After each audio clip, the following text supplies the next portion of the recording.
Bismillahirrahmanirrahim. Assalamualaikum warahmatullahi wabarakatuh.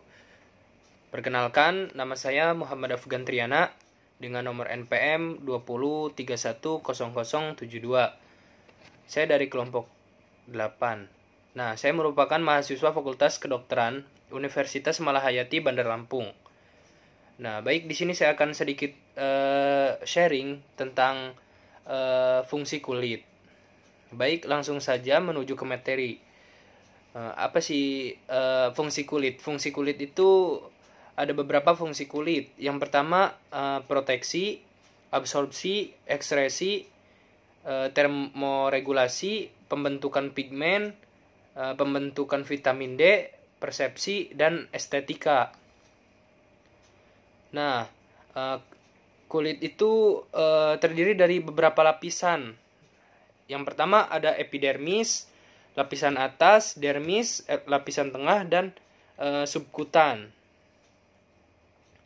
Nah, untuk lapisan epidermis, lapisan epidermis ini adalah satu-satunya lapisan kulit yang bisa dilihat dan disentuh. Lapisan ini terdiri dari 5 jenis sel, yaitu stratum corneum, stratum lucidum, stratum granulosa, stratum spinosum, dan stratum basal.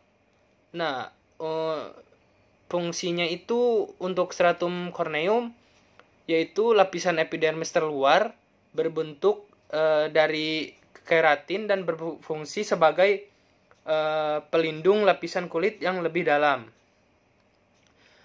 Untuk stratum lucidum terletak di bawah stratum corneum, berupa lapisan tipis yang hanya terlihat di telapak kaki dan telapak tangan. Lapisan ini berperan dalam tingkat fleksibilitas kulit dan mengandung protein yang berfungsi untuk regenerasi kulitnya. Untuk stratum granulosum terdiri di tengah bagian kulit, bekerja dengan menghasilkan lemak dan molekul lainnya yang dapat melindungi kulit. Selanjutnya ada stratum spinosum, yaitu lapisan epidermis tertebal berfungsi untuk memproduksi keratin yang juga melapisi kulit kepala dan kuku. Selanjutnya ada stratum basal. Nah, stratum basal ini berfungsi menghasilkan warna kulit atau pigmen yang dikenal sebagai melanin. Sel ini yang membuat kulit menjadi coklat serta melindungi kulit dari sinar radiasi matahari. Lapisan epidermis terdalam, lapisan ini mengandung sel bernama melanosit.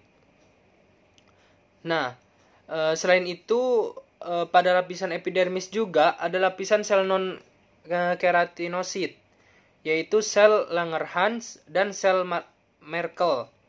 Nah, sel Langerhans ini berfungsi sebagai sistem pertahanan kulit yang juga membantu melindungi kulit dari patogen penyebab penyakit.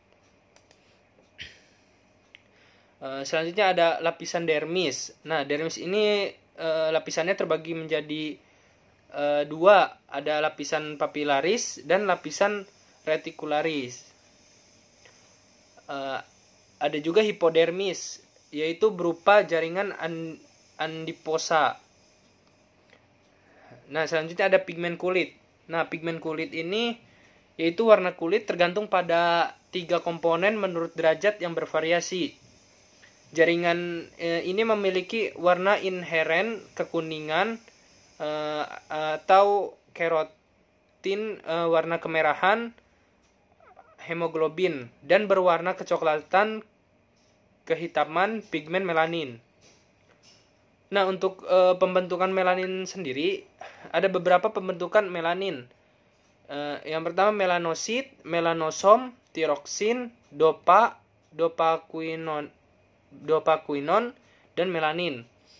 Nah, untuk aneksa kulitnya ada beberapa aneksa kulit. Yang pertama ada kelenjar sebaceae, kelenjar keringat, rambut, dan kuku.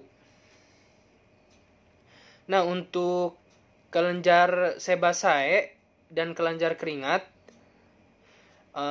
kelenjar sebaceae itu yaitu ductus kelenjar sebaceae akan mengosongkan sekret minyaknya ke dalam ruangan antara folikel rambut dan batang rambut. Untuk setiap lembar rambut terdapat sebuah kelenjar sebaceae yang sekretnya akan melumasi rambut dan membuat rambut menjadi lunak dan lentur. Sedangkan kelenjar keringat ini atau kelenjar ekrin ditemukan pada semua daerah kulit, terutama telapak tangan dan kaki. Keringat dikeluarkan dari kelenjar ekrin sebagai reaksi terhadap kenaikan suhu sekitar dan kenaikan suhu tubuh. Ada juga kelenjar apokrin. Nah, kelenjar apokrin ini terdapat di daerah aksila, anus, skrotum, dan labia mayora. Kelenjar apokrin ini menjadi aktif pada pubertas, memproduksi keringat yang keruh dan diuraikan bakteri hingga menghasilkan bau yang khas. Selanjutnya ada modalitas. Nah, setiap jenis sensasi utama yang dapat dialami semua orang, yaitu nyeri, raba, lihat, bunyi, dan sebagainya, disebut sebagai modalitas sensasi.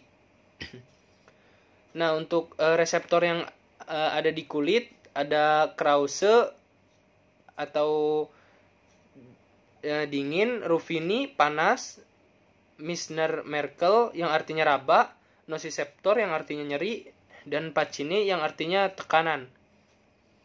Nah, untuk pengiriman sinyal dengan intensitas berbeda pada jarak saraf sumasi spasial dan temporal.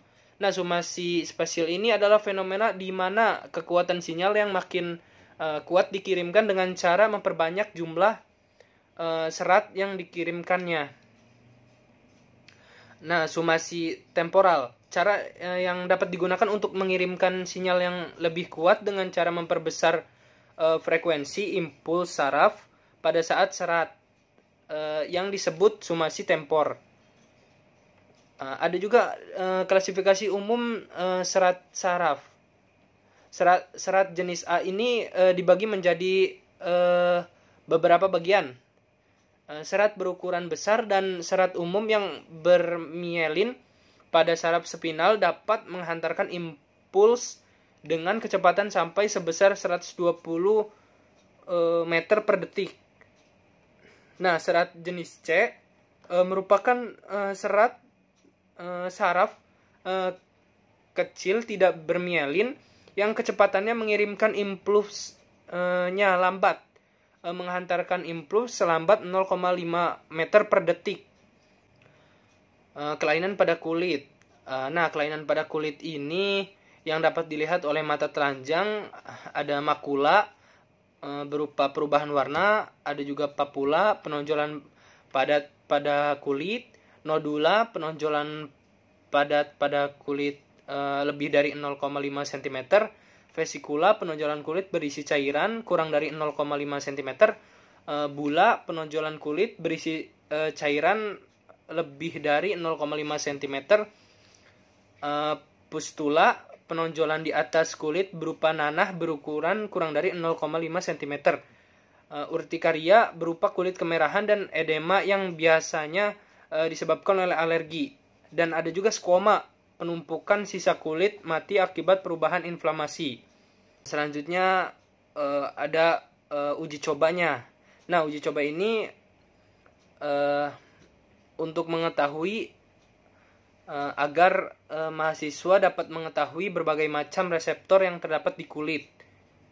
Alat dan bahannya itu ada spidol, air panas, tangkai berkepala kerucut, tembaga, air dingin, dan jarum bandel. Nah, prosedur kerjanya yaitu Narocoba meletakkan tangan kirinya tengkurap dan kedua matanya tertutup. Nah, penguji ini membuat gambar buzur sangkar di punggung tangan kiri Narocoba tersebut.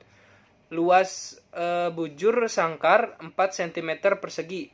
Bagilah petak busur sangkar tersebut menjadi 16 kotak dengan sisi 0,5 cm. Dengan menggunakan jarum bandel, penguji titik yang memberikan kesan tekanan. Cara mencarinya dengan menekan jarum bandel secara ringan. Nah, untuk mencari titiknya yang memberikan kesan panas dan dingin, penguji harus menggunakan tangkai berkepala kerucut tembaga yang telah diletakkan pada serbuk tembaga yang telah direndam dalam air panas dan es. Pada saat perangsangan, penguji meletakkan tangkai berkepala kerucut secara ringan, tegak lurus permukaan kulit dan hanya sebentar, seperti pada titik tekanan. Setiap kali ada perangsangan yang menimbulkan panas dan dingin, narasoma mengatakan iya. Dan dengan cara yang sama penguji mencari titik sakit. Baik, itu saja yang dapat saya jelaskan. Kurang lebihnya mohon maaf. Wassalamualaikum warahmatullahi wabarakatuh.